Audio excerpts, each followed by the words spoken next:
Welcome to voice 5. గత రాత్రి జరిగిన కొండబిట్రగుంట తిరునాళ్ళలో తెప్పోత్సవం ఎంతో ఆర్భాటంగా చేయాలని బాధ్యతారహితంగా చేశారు. అయితే ఎందుకు మునిగిపోయింది? అలా ఈవో బాధ్యతారహితంగా ప్రవర్తించారా, లేకుంటే చైర్మన్ బాధ్యత తీసుకోవాలా అనే దానిపై పార్లమెంట్ మాజీ చైర్మన్ పిటి జగన్నాథ్ సార్ గారు ఉన్నారు. ఆయనతో మనం మాట్లాడదాం. నమో వెంకటేశాయ. నిన్న కొండబిట్రగుంటలో జరిగిన ప్రమాదం అనేది, ఆ తెప్ప కూలిపోవడం అనేది దురదృష్టకరం. దాని గురించి మేము చాలా బాధపడ్డాము. నిజంగా రాత్రంతా నిద్ర కూడా పట్టలేదు. దాదాపు వేకువజామున 3 గంటలకి స్వామి లోపల నుంచి బయటికి జాగ్రత్తగా వచ్చేసారనే విషయం తెలిసిన తర్వాతే కంటి మీద కునుకు అనేది నాకు కలిగింది. 3 గంటల దాకా నాకు క్లారిటీ లేదు. తెప్ప మునిగింది, తెప్పలో స్వామి ఉన్నారా లేరా, అదే మదన పడుతున్నాను. కానీ 3 గంటలకి ఈనాడు విలేకరి గారు నాకు క్లారిఫై చేశారు. స్వామి ముందుగానే బయటకు వచ్చేసారని, తెప్ప ఊరికే మునిగిపోయిందని, స్వామిని బయట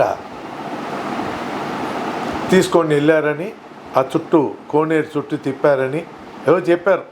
కానీ స్వామి బయటకు వచ్చేసారు కాబట్టి ప్రశాంతంగా నిద్రపోయాను. ఒక రకంగా చెప్పాలంటే మేము స్వామి భక్తుల కన్నా కొండబిట్రగుంట స్వామి ఫ్యాన్స్. ఒక ఫ్యాన్ వాళ్ళ హీరోకి ఏమైనా జరిగిందని వాడి చెవిలో పడితే వాడు ఏమవుతాడో, 7 భువనాలకి హీరోయిన్ ఆయనకి ఫ్యాన్స్ మేము. ఆయనకి ఏమైనా జరిగిందంటే నిద్ర పడుతుందా? పట్టదు. కానీ స్వామి శ్రీకృష్ణుడు కాబట్టి జాగ్రత్తగా బయటకు వచ్చేసాడు. మనుషుల రూపంలోనూ ఎట్లాగో ఆయన్ని మోసుకున్నారు. ఆయన జాగ్రత్తగా బయటకు వచ్చారు. ఆనందమైన విషయం. మీకేమైనా సందేహాలు ఉంటే అడగండి. తెప్పోత్సవం అసలు ముఖ్యంగా కూలిపోవడానికి కారణం ఎవరు? బాధ్యత తీసుకోవాలి. ఎవరు నిర్లక్ష్యం అని మీరు అనుకుంటున్నారు? ఒకటేనండి, నేను సుమారు 2006, 2007 నుంచి 2024 సంవత్సరం దాకా తెప్పోత్సవ ఉభయకర్తగా వ్యవహరించాను.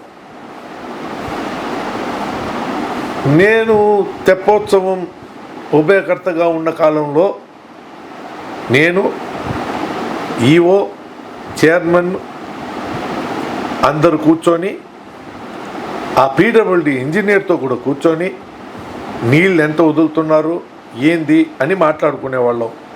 ఇంకొకటి,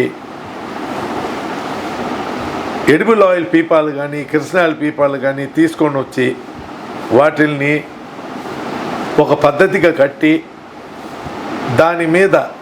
దాన్ని ఒకసారి ఒక ట్రయల్ రన్ లాగా ఫస్ట్ ఎంటీ పీపాల మీద దీన్ని ఆ చుట్టూ మనకు తిప్పేవాళ్ళం. దాని తర్వాత ఇది ఎంత బరువు మోయగలుగుతుంది అని ఒక అవగాహనకు వచ్చిన తర్వాత మేము పోలీస్తో, డిఎస్పితో ఇంతమందిని ఎక్కిస్తున్నామండి అని ఒక లిస్ట్ ఇచ్చేవాళ్ళం. ఆ లిస్టుని మేము స్ట్రిక్ట్గా ఫాలో అయ్యేవాళ్ళం. అప్పుడు ఎమ్మెల్యే మనిషిని, చైర్మన్ మనిషిని, లేకపోతే ఉభయకర్త మనిషిని విచ్చలవిడిగా లోపల ఎక్కేవాళ్ళు కాదు. పోలీసు వాళ్ళకి పూర్తిగా అధికారం ఇచ్చేసేవాళ్ళం. మేము ఎంతవరకు అంటే స్వామిని గోల్చుకోవడం, స్వామిని పైన అలంకారం చేసుకోవడం, స్వామికి పైన పూజ చేయడం, స్వామిని మోసుకొని వచ్చి తెప్పలో పోయి కూర్చోవడం, స్వామికి అక్కడ సహస్రనామార్చన చేయడం. స్వామి స్వామి స్వామి స్వామి మీదే కన్ను. కానీ పటోటాపాలు ఇంతమంది ఎక్కారా, మేము ఇట్ట చేసాం, మేము అట్ట చేసాం అని ఏ రోజు కూడా మేము విర్రవీగడం కానీ అటువంటి పనులు చేయలేదు. కానీ నిన్న నాకు స్పష్టంగా కనిపించింది ఏమంటే, అక్కడ భక్తి కన్నా పబ్లిసిటీ కోసం తపన కనిపించింది, బ్రహ్మాండంగా చేశామని. అది కాకుండా కొత్త కోనేరు ఎంతో ఖర్చు పెట్టి ఆ కోనేరుని తయారు చేశారు. ఆ కొత్త కోనేరు కదా, దాని స్వభావం ఏమిటి, అక్కడ ఎలా చేయాలా అని కనీసపు జ్ఞానం లేకుండా, సరిగ్గా ప్లానింగ్ లేకుండా, ఇప్పుడు ప్రతిదాన్ని మన ఎమ్మెల్యేనో మంత్రినో ఇంకొరినో తప్పు చెప్పడం అది కరెక్ట్ కాదండి. అక్కడ ఈవో ఒక ఆయన ఉన్నారు, పీడబ్ల్యూడీ ఇంజనీర్ ఉన్నారు, ఉభయం చేసే ఉభయకర్త ఉన్నాడు. వీళ్ళు ముగ్గురు ఏం చేస్తున్నారు, ఏ విధమైన చర్యలు తీసుకున్నారు, ఎంతమంది ఎక్కుతారనే సంఖ్య మీద వీళ్ళకి ఏమైనా కంట్రోల్ ఉండిందా? ఏదీ లేకుండా ఇష్ట ప్రకారం అహంభావంతో వ్యవహరిస్తే భగవంతుడు ఇచ్చే కూలి ఇలాగే ఉంటుంది. ఇది ఎవరో చేసిన తప్పు కాదు, మనం స్వామి మీద అనుకోవాల్సిన అవసరం లేదు. ఆయన పరమాత్ముడు, పరంధాముడు. ఏ టైంలో వెళ్ళిపోవాలనుకున్నాడో ఆ టైంలో వెళ్ళిపోయాడు లేచి.